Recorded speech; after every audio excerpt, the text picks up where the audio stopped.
Hello ARPA friends, I want to update you about our work on the euthanasia file by updating you on two different aspects of it. First of all, our response to the CCA report to Parliament on euthanasia expansion, and secondly on our application to intervene on a very important euthanasia case coming out of British Columbia, the Lamb case. So first of all, the CCA report. Back in December 2018, the CCA tabled a report with Parliament outlining all the different facts around expanding euthanasia to youth or mature minors, to people with mental disabilities and illnesses, and to people who are requesting MAID as an advance directive, so asking for assisted suicide one day in the future if certain medical changes were to happen to them. So the initial report that they've tabled is well over 900 pages long. I've read the executive summary. I've got a copy here with me. And in the executive summary, reading through it, it was very clear that the experts in Canada who drafted this report are actually quite divided on whether or not and how exactly we should expand euthanasia in Canada.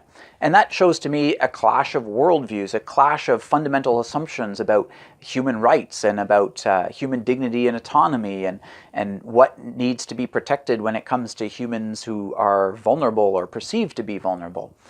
And that clash, I think, is important for us to recognize because it shows that this debate about euthanasia is not at all settled. And it also shows that those who are advocating for greater and greater and greater openness to euthanasia are not going to stop. They're not going to stop just because the law has been changed once. They want it more and more open.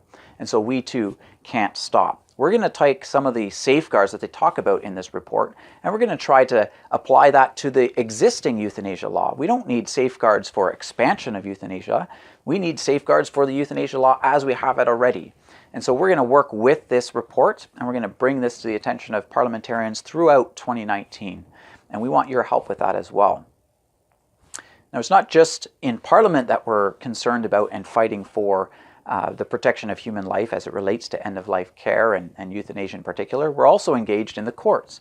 ARPA Canada intervened or applied to intervene in the Lamb case in British Columbia, and we're just told this week that we've been accepted as an intervener in that case. That case too seeks to expand euthanasia in this country just through the courts. And so we're applying, we're going to bring our intervention, we're going to bring hopefully arguments later this year in that case. The trial's scheduled for the end of November, early December of this year. All kinds of process that we have to go through in the meantime. Evidence has to be tabled and submitted and reviewed. Arguments need to be drafted and so on. But ARPA is going to be busy through that as well with the help of some extra legal help in British Columbia. So we need your help there too, and particularly through your prayers. Prayers for the judge, prayers for the legal team working on our arguments, prayers that justice be done and that protections be upheld for people who have disabilities. And together, hopefully through 2019, we can make euthanasia and the protection of human life a big focus of ARPA's work and of your work as well.